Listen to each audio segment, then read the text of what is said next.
Assalamualaikum warahmatullahi wabarakatuh. Eh, Kali ini kami dari kelompok 7 dengan modul 7, modul ekstraksi ultrason dari mata kuliah praktikum kimia organik kelas A, akan mempresentasikan hasil kami.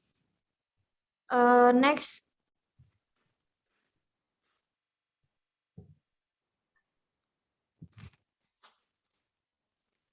Baik, ini adalah anggota kelompok dari kelompok 7. Yang pertama ada Cerobina dengan NIM 08, kemudian ada Nanda Melani dengan NIM 032, yang ketiga ada Nur Indah dengan NIM 045, dan kemudian yang terakhir adalah Ahmad Rizal dengan NIM 076.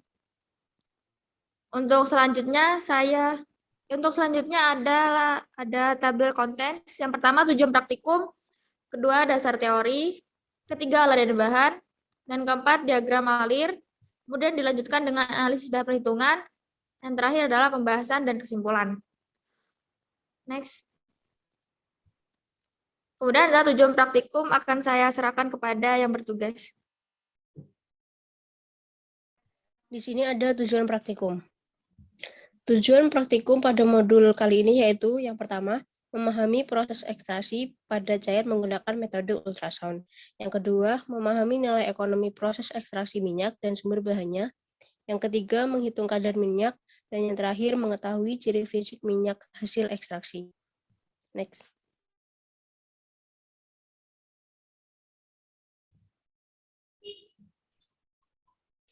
Lalu yang selanjutnya ada dasar teori. Ultrason merupakan metode maserasi yang dimodifikasi dengan menggunakan bantuan ultrason, yaitu dengan sinyal frekuensi tinggi 20 kHz. Wadah yang berisi sampel ditempatkan dalam wadah ultrasonik atau ultrason untuk memberikan tekanan mekanik pada sel, sehingga dapat menghasilkan rongga pada sampel. Kerusakan sel dapat menyebabkan peningkatan klaritas senyawa dalam pelarut dan meningkatkan hasil ekstraksi.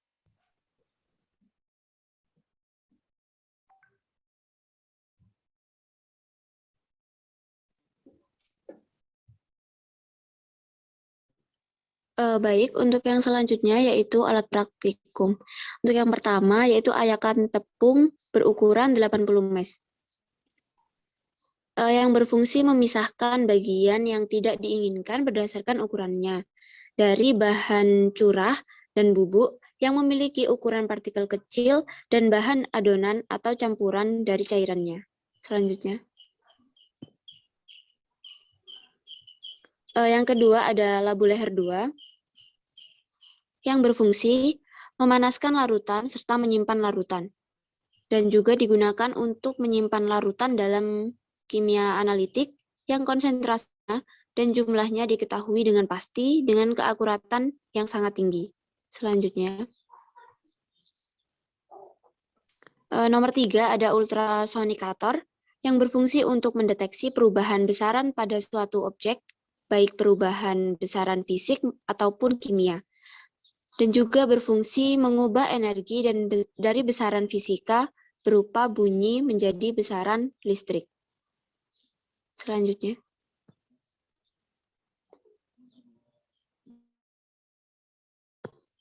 Yang keempat ada kertas saring.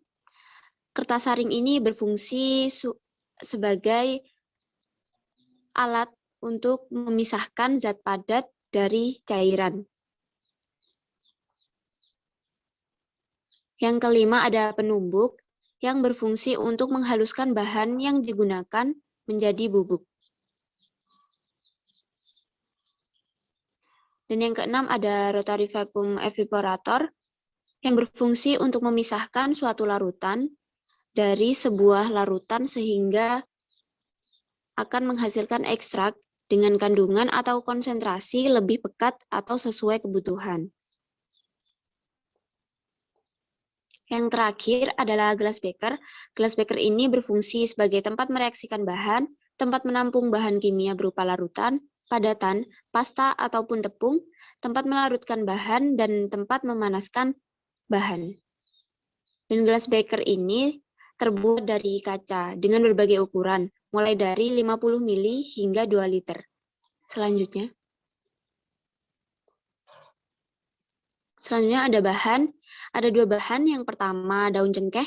Daun cengkeh ini adalah tanaman perkebunan yang dapat mencapai ketinggian hingga 20 meter.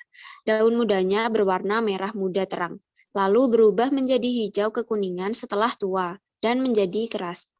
Adapun tahapan pengeringan yaitu yang pertama, sortasi basah, yang kedua pemeraman, yang ketiga pengeringan, yang keempat sortasi kering, dan yang terakhir adalah penyimpanan.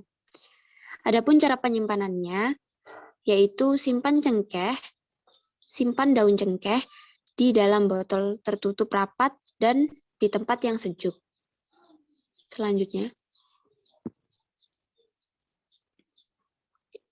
bahan yang kedua ada pelarut etanol 150 ml. Pelarut ini sebagai pelarut karena bersifat polar dan mudah didapat. Senyawa polar ialah senyawa yang larut di dalam air. Adapun bahaya dan penanganannya, yang pertama yaitu inhalasi.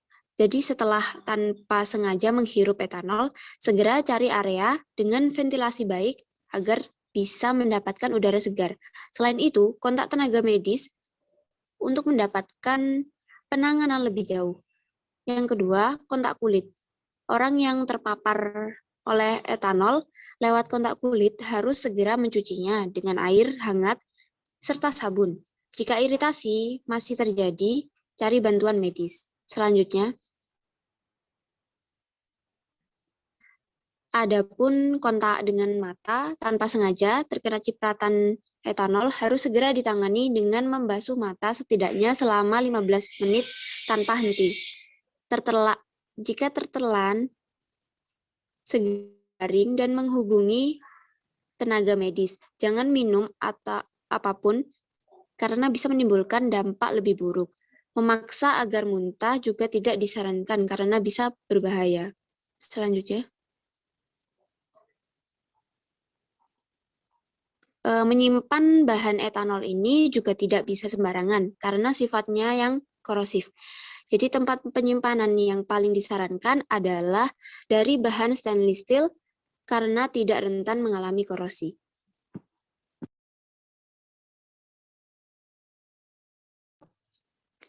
Oke, yang selanjutnya ada diagram alir. Jadi untuk yang pertama, siapkan daun cengkeh yang telah dikeringkan dengan sinar matahari selama 2 hari hingga kandungan air mencapai 10%. Selanjutnya, di tahap selanjutnya ada daun cengkeh yang telah dihaluskan sampai menjadi bubuk dan dihaluskan dengan penumbuk. Yang ketiga, serbuk daun cengkeh dipisahkan sesuai dengan ukuran yang diinginkan dengan menggunakan ayakan tepung 80 mes. Dan yang keempat, serbuk daun cengkeh ditimbang sebanyak 50 gram, kemudian dimasukkan ke dalam labu leher 2 dengan volume 500 ml dan ditambahkan dengan pelarut etanol sebanyak 150 ml. Dan yang selanjutnya,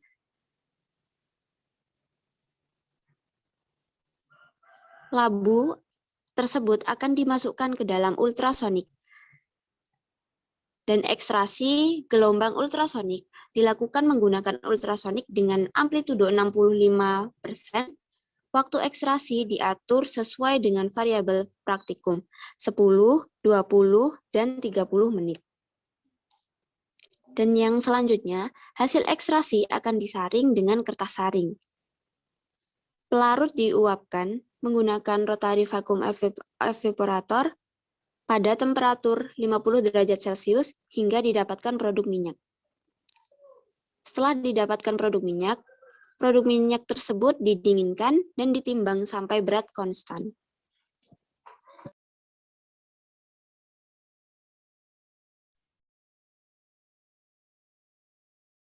Baik, selanjutnya ada analisis dan perhitungan. Cengkeh merupakan tanaman yang termasuk ke dalam suku Myrtaceae. Banyak ditanam di beberapa negara, yang salah satunya ditanam di negara Indonesia. Minyak dari tanaman cengkeh ini dapat dihasilkan dari bunga, batang, daun, maupun gagangnya. Dan pada praktikum kali ini, bagian cengkeh yang digunakan adalah bagian daun. Meskipun minyak cengkeh dapat dihasilkan dari semua bagian tanaman cengkeh, Akan tetapi yang dianggap memiliki nilai ekonomi hanya yang berasal dari bagian daunnya saja.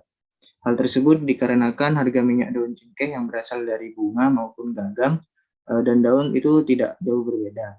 Oleh karena itu, umumnya minyak cengkeh yang diperdagangkan kebanyakan berasal dari daun dan biasa disebut dengan minyak daun cengkeh.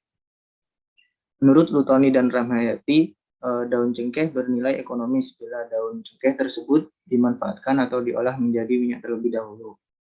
Adapun manfaat dari minyak daun cengkeh ini dapat berfungsi sebagai antibakteri, anti jamur, antioksidan, dan juga dapat dijadikan sebagai aroma dan bahan antimikroba pada makanan.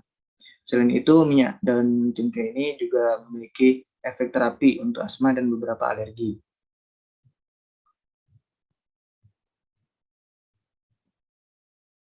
Pada dasarnya, minyak daun cengkeh dapat diproduksi menggunakan beberapa cara, diantaranya distilasi kukus, distilasi air, dan distilasi uap. Secara tradisional, metode yang banyak digunakan terutama di wilayah pedesaan yaitu distilasi kukus. Kelebihan metode-metode distilasi ini yaitu memiliki biaya produksi yang rendah, akan tetapi penggunaan suhu yang tinggi dan adanya air dapat menyebabkan kerusakan pada minyak cengkeh, sehingga dapat menurunkan kualitas minyak cengkeh. Kekurangan dari metode distilasi ini dapat diatasi dengan metode ekstraksi yang menggunakan pelarut.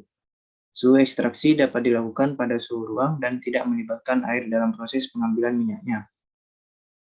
Menurut Guenther, beberapa jenis pelarut yang sering digunakan yaitu berupa etanol, heksana, benzena, aseton, metanol, dan isopropil alkohol.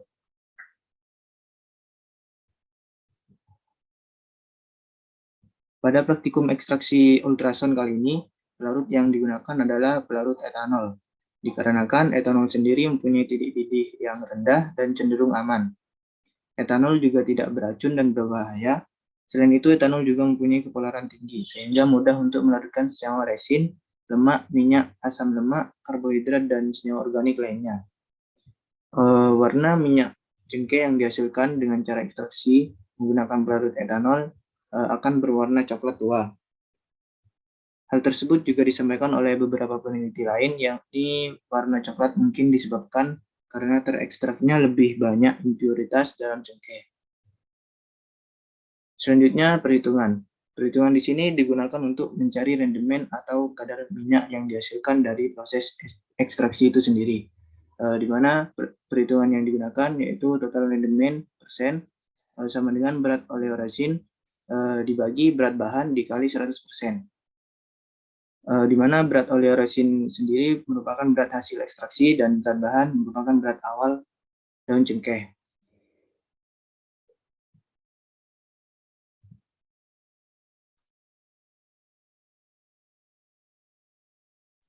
Baik, selanjutnya adalah pembahasan. Next. Ekstraksi ultrason menjadi salah satu solusi alternatif untuk mengatasi keterbatasan proses ekstraksi konvensional. Ekstraksi ultrason sendiri merupakan sebuah metode untuk mengekstraksi suatu bahan yang menggunakan bantuan gelombang ultrasonik. Di dalam modul ini, ultrason dilakukan dengan menggunakan ultrason dengan gelombang sebanyak 65%. Next. Nah, hal yang terjadi setelah memasukkan sampel ke dalam ultrasonik adalah terdapat perbedaan berat yang terjadi dikarenakan ekstraksi yang menyebabkan berat sampel menurun. Ekstraksi sendiri merupakan suatu proses pemisahan suatu zat berdasarkan perbedaan kelarutan terhadap dua cairan yang tidak saling larut. Next. Nah, ekstraksi ultrason ini menggunakan alat yang bernama ultrason prosesor yang memiliki prinsip kerja yaitu gelombang bunyi yang dihasilkan dari tenaga listrik diteruskan oleh bahan cair ke medan yang dituju melalui fenomena kavitasi. Fenomena kavitasi adalah penguapan zat cair yang sedang mengalir hingga membentuk gelembung-gelembung uap berenergi tinggi yang mengakibatkan kurangnya tekanan pada cairan sampai di bawah titik jenuh. Ledakan dari gelembung kavitasi menghasilkan makroturbulensi yang mengakibatkan kecepatan tabrakan antar partikel tinggi dan gangguan dalam mikropori partikel biomasa. besar yang dapat menyebabkan kerusakan dinding sel sehingga membebaskan kandungan senyawa yang ada di dalamnya. Pada bagian interface cairan padatan, kavitasi menghasilkan aliran yang bergerak dengan cepat melalui rongga di permukaan. Next.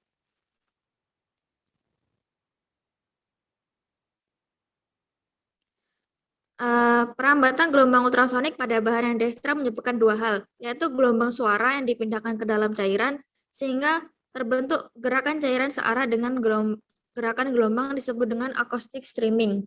Acoustic streaming adalah gelombang suara yang dipindahkan ke dalam cairan, sehingga berbentuk gerakan cairan searah dengan propagasi gelombang longitudinal. Acoustic streaming menyebabkan semakin tipisnya lapisan batas antara cairan dan partikel, sehingga dapat meningkatkan kemampuan penetrasi pelarut seiring meningkatnya difusibilitas dan solvensi senyawa aktif dalam sel. Dan fenomena kavitasi yaitu penguapan zat cair yang sedang mengalir sehingga membentuk gelombang uap. Next. Dan yang terakhir adalah kesimpulan. Next. Kesimpulan dari PowerPoint model 7 adalah yang poin pertama, terjadinya penurunan massa setelah dilakukan ekstraksi disebabkan oleh menurunnya kadar air yang terdapat di daun cengkeh. Poin kedua, fenomena kavitasi yaitu penguapan zat cair yang sedang mengalir sehingga membentuk gelombang uap. Poin ketiga, semakin tinggi amplitudo yang digunakan radium filtrasi akan menurun, namun kepekatannya akan semakin pekat. Yang keempat, semakin tinggi amplitudo dan semakin lama waktu proses ekstrak, maka akan semakin tinggi juga suhu yang diperoleh. Next.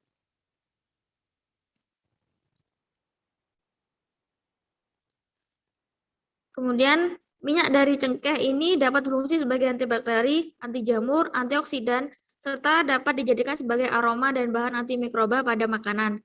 Selain itu, minyak cengkeh juga dapat memiliki efek terapi untuk asma dan beberapa alergi. Poin selanjutnya, pelarut yang digunakan dalam praktikum modul 7 ini adalah etanol. Dikarenakan etanol mempunyai titik didih yang rendah serta cenderung aman, etanol juga tidak beracun serta tidak berbahaya. Selain itu, etanol juga mempunyai kapolaran tinggi sehingga mudah untuk melarutkan senyawa resin, lemak, minyak, asam lemak, karbohidrat, dan senyawa organik. Next.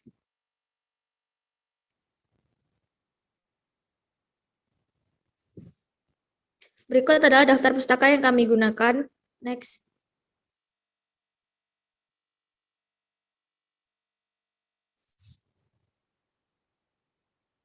Next. Next. Baik. Sekian dari kami, dari kelompok 7. Kurang lebihnya mohon maaf. Apabila ada kekurangan mohon maaf. Untuk yang akan ditanyakan, silakan ditanyakan di grup WhatsApp. Terima kasih. Wassalamualaikum warahmatullahi wabarakatuh.